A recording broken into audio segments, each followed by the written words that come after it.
Hi, everyone. This is Steve Delisine, and welcome to this week's edition of CEOs You Should Know. I am thrilled to be joined by Dr. Alexander Movshovich, the owner and founder of KERATO. Thank you very much for having me here. It's a really pleasure. I already talked a little bit, and I saw your studios. It's just amazing, I'm telling you, from many perspectives. So Well, I'm we very appreciate that. We're excited to jump into your journey and learn a little bit more about the company, too. So to kick things off, why don't you tell us a little bit about your background and what initially drew you to the field? Well, I'm ophthalmologist, obviously, and I'm pretty much double trained because in Russia I did have medical school, and then I had PhD work, and then after that I almost became a youngest professor. But I had 3 kids already at this point, and we decided just to leave and go to the United States. I was invited to research in Cornell. And that's what basically the first kind of road which I did. Sure. When I came here, we did 2 years of research. I get the first prize for the best project, which was like very nice as well. And that's allowed me to get into the Cornell residency and then fellowship. And there I was accepted as the full-time person. And after that, after like several years, I decided to go my own to the office. And, I was inventing pretty much all the time something. I had 10 patents in Russia, and at this point already have 3 here. Congrats. Thank you. Impressive background. So you've been in the field for over 40 years. What really inspired that interest? I know you just talked us through that journey, right? But in particular to the eye and vision science. Well, it's kind of strange, as usually things are. I didn't do anything good during 9 years of my school, and the last year I decided that I need to go to the medical school. So I started to learn more. And so I got sick, had nystagmus because overworked. Yep. And nystagmus is related to the eyes. Yep. So eventually I end up in one of the hospitals, which I start to see all the machinery.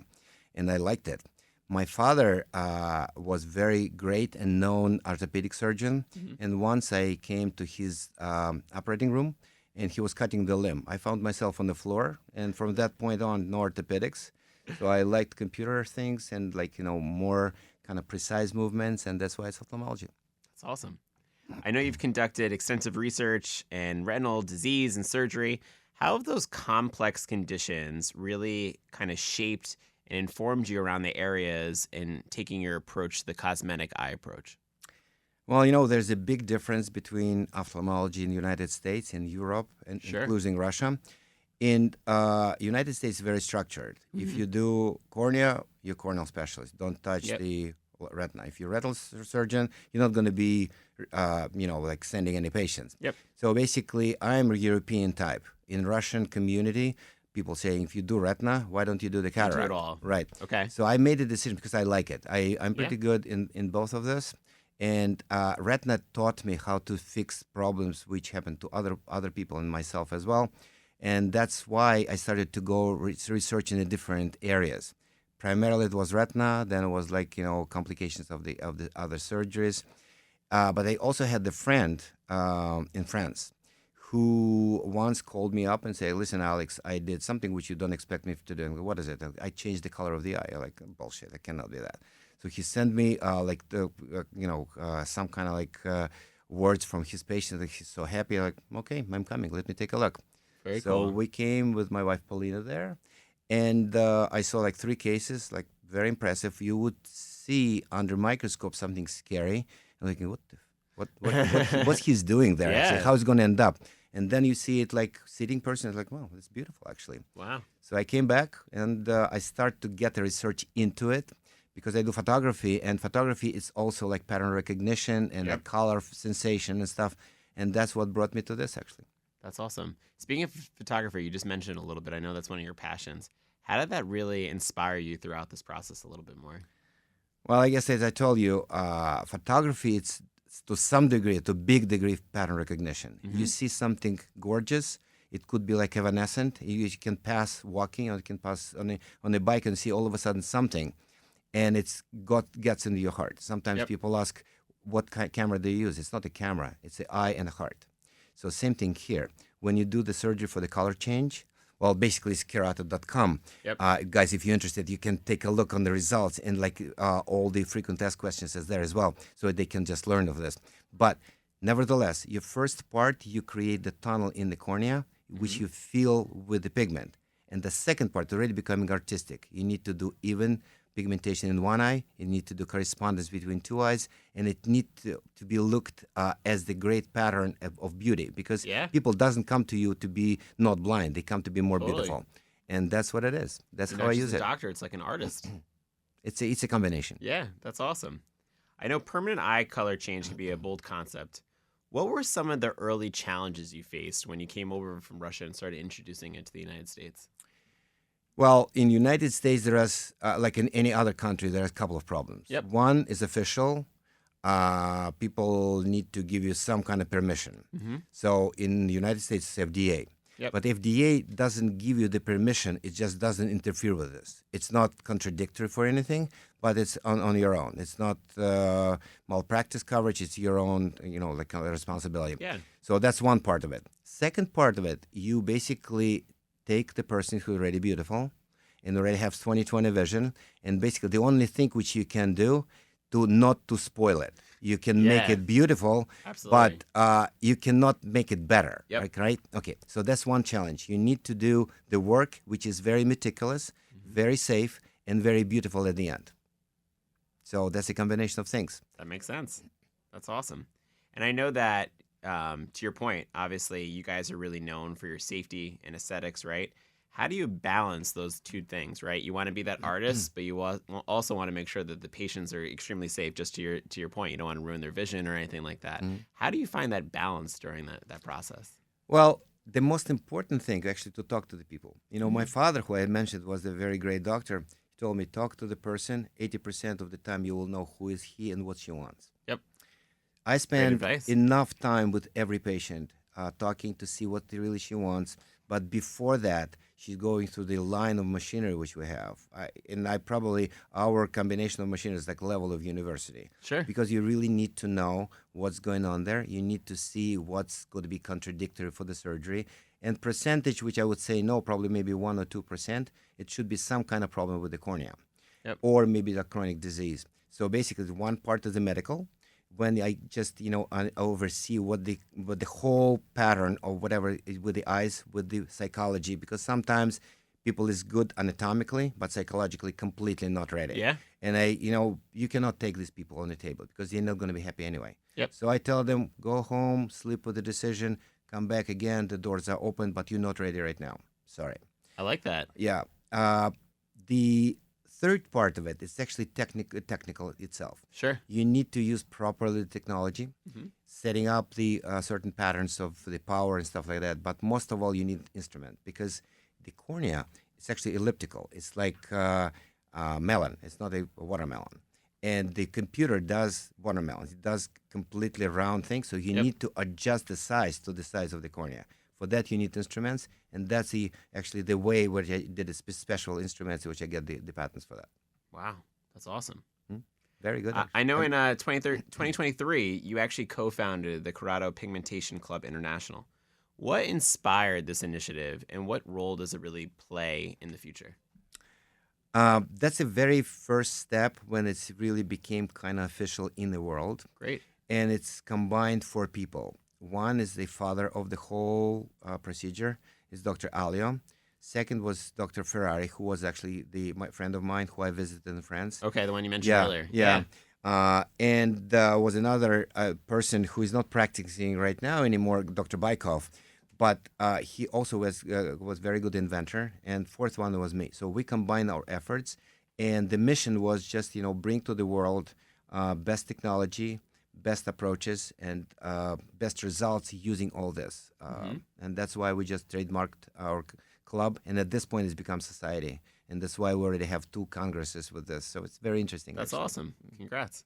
Thank you. I know we talked about this earlier before we jumped on the podcast. You just opened recently an office in Miami as well. Are there any other future plans of expansion, or really what's next? Well, at this point we call it KERATO.com, which basically umbrella for both offices at this point. We have in mind expanding this by teaching people who will want to be, well, not franchising, but licensing or something, but be under this umbrella. Sure.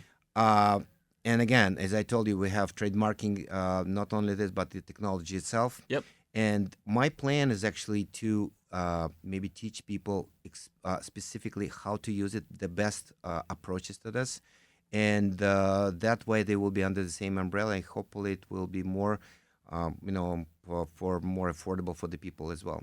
Yeah, absolutely. Speaking about the future, obviously very innovative surgery already and a procedure already. What do you foresee as next? Are there going to be any upcoming innovations within the space? Anything new that we should be looking out for? I have three directions which I'm actually envisioning. One is actually laser technology, which Okay. will create more acceptable shape and characteristic of the tunnel. So you will not need that much of the work with the knife. So people who doesn't have like extra surgical Sure. expertise would be able to do it. It's good and bad. Like it's a double-sided sword. Yeah. That's a reason for me not to give the instruments right now because they're so sharp. You Yep. can not only do good, but you can do bad Yeah. as well. Yep. That's why the plan is actually to improve the laser technology. Sure. Still, I see some rooms for the instrumentation. The third would be I want to make it reversible. At this point, it's partially reversible because I invented the instrumentation which can remove up to 80%, something between Oh, wow. 50 and 80% of the pigment. If they change their mind at any point or Right, something yeah, like that. and substitute it with something else. It's Okay. actually very interesting as well because as usually when you have something interesting, it's but sometimes accidental. Yeah. So the person who I told him don't use this high intensity, no, I want it because I'm paying money, kind of thing. Like Of course. in a year she comes always back have and those say, people. "Okay, doctor, you're right. Now remove it." I'm like, how are you going to remove it? And so my wife at that point, who's doing like our internet access and media, she was doing something, and she's like, "What are you doing?" I'm like, "I'm with the hammer doing something with the needle." Like, "What are you doing?" "I'm not preparing instrument for." "What do you mean instrument?" I'm like, "I need to do the surgery for this lady, and I need to remove it." So basically, I was creating instrument just on the spot, sterilize it, and from that point on, I started to remove more and more. I Wow. just invented more and more Yeah. shape and stuff, and I got the two patents for that actually. Nice. So the next thing I in mind is to make it more reversible, and I Sure. have a couple of things in mind. We'll see how it's going to work. Well, excited to see what's next. I'm sure along the way, obviously launching a brand new category within the vision space, there may have been some hurdles or some bumps you had to overcome, which I'm sure have been lessons for you. What in particular stands out as maybe one of those hurdles, and what was your takeaway that you were able to grow from? Well, number one, unfortunately, in this industry, people Sure. wants to be presented on a screen all the time. Yep. And at that point, there's some not professional people who just, commenting on something which they really do not understand. There's some professional people who commenting again on something which they understand partially. Yep. And there's some really very professional people, unfortunately, who doesn't even respond to my questions. Because one person said that we have replacement of the cornea after this procedure. And I read the letter to her, please, enlighten me. What was it? Who did it? What kind of technology was it? Yeah. She never returned me a call because it was definitely not keratopigmentation. Yep. It was something different. So basically, I would suggest to everyone who is interested in this, not just to go to the front line of the presentation, not just see one presentation. I would just go a little deeper. Like Yep. in the beginning, I would say American Academy of Ophthalmology warning. It's very respectable of the society. It's Sure. warning is like really something threatening. People don't read after that. It's like a lot of mistakes there. Unfortunately, we already wrote the letter, Yep. converting all this back. Didn't respond to this. But Yeah. my suggestion is read deeper into Mhm. this, know more, and maybe look on the results Yeah. before to say it's not For sure. bad or good. Just Do your take a look. research. Yeah. Yeah, absolutely. Alex, I always love asking this question to everybody that comes on the show. For anyone that's tuning in that might be thinking about starting their own business or inventing something new or being innovative in a particular field, what advice would you give them? Before you cross the line, you need to know the line. Mm-hmm. Before you change the rule, you need to know the rule. Safety is still first. And it's not just, obviously you need to try to do something like experimental first. You need to figure out really what your outcome you're looking for. Mm-hmm. And then, when you're building the building, you need to base first. If your background is not good, get the background first because Yep. your building may collapse if it's not a good background. Yeah. I would suggest if you already have some interest in something which you already introduced, maybe you talk to the people who know more. Sure. If you're introducing something new, At this point, sometimes even ChatGPT can give you some advice. And like, Yeah. you need to check what she's saying, but the information is so quick. I recently did the search. For me, it would be taking like probably a couple of months, 20 minutes. Deep research is like, I was like shocked. Yeah. But that's Take what I advantage of would the use technology. Yeah. carefully, but definitely would use in order to get foundation first Sure. before going further. Great advice. Well, we covered a lot of ground about you, about the company. Is there anything that we might have missed that you want our listeners to know? Well, again, my suggestion, if you decided to do something, including color change, first ask yourself, you really want to do it or not? Yeah. Now, the second question would be, do you agree to accept that nothing is perfect? When you asking for God to do something which He's not going to deliver, you're going to be unhappy. Yep. So first, match what you want with the possibilities. Sure. Because some people ask you something which you cannot deliver. And be honest. I'm honest to the people. If I cannot deliver, I just say, listen, you're asking me for something which I cannot do. Yep. And actually, after that, I'm telling them, if somebody will propose you doing it, think twice. Because if somebody refuses to do surgery, especially if it's paid surgery, Yeah. there's a reason for this. Yeah. Just listen to your heart. I think it should be a combination of brain, heart, and hands, and preferably art understanding. Yeah. It's not easy, but acceptable still. No, it speaks volumes about your integrity too, right? Yeah. That's awesome. Well, if someone's tuning in that's interested in the procedure, what is their first step to find out more information? Well, number one, I would suggest to go to our website. It's KERATO, KERATO.com. And you're going to have a lot of frequently asked questions Sure. and explanations and, before and after examples. Also Instagram. Also, Yep. it's KERATO, the same name, but KERATO NYC, because people unfortunately mimicking us. They're trying to, Oh, wow. well, some people steal our content That's without crazy. permission. Even we have the case when one French person converted with AI, men to women, women to men, and said that that's their patients. Oh my gosh. It is, yeah. That's crazy. It is crazy, but that's what happens. Yeah. When people jump to this train, especially if they don't have enough expertise, they use somebody's expertise saying that they're them. So be careful. Just be careful when you just kind of like estimating somebody's ability. See numbers, because numbers, quantity comes to the quality anyway, Yep. regardless. So that would be my advice. And also, I would say expect that it's not clipping of the nails. Sure. It's something which is more serious. It's Yep. the eyes. And despite of the fact the surgery is only 25 minutes, it's quick to you. It's like, my son asked me once, what's the difference between good driver and very good driver? And I said, a good driver can escape from the situation, and very good driver doesn't get in. You need to predict I things. love that. Great Just analogy. one step forward. Yeah. Now, the karate people break the brick because they see the fist behind the brick already. So see the next step before you make a decision. Great advice, Alex. Well, if you are interested, make sure you check out KERATO and you get to meet Alex himself, hopefully within that process, and be able to get the procedure done by the absolute best. Yeah. If they want to, phone number, of course, I don't remember it, I'll tell you still, 866-426-5671. 866-426-5671. Girls are very knowledgeable in asking the questions. If they cannot answer the question, I will talk to them, actually. Awesome. Well, Alex, thank you so much for being here today. Thank you for sharing your background, your story. Very impressive. And, of course, for telling us a little bit more about KERATO and the impressive technology. Thank you, Steve, for having me. I'm Awesome. very happy. I really saw your surrounding. Your air is so good here. I appreciate your that. energy is so nice. Thank you for you. Right back at you. Really appreciate you coming on. Thank you, everyone, for tuning in. Tune in next week for next week's edition of CEOs You Should Know.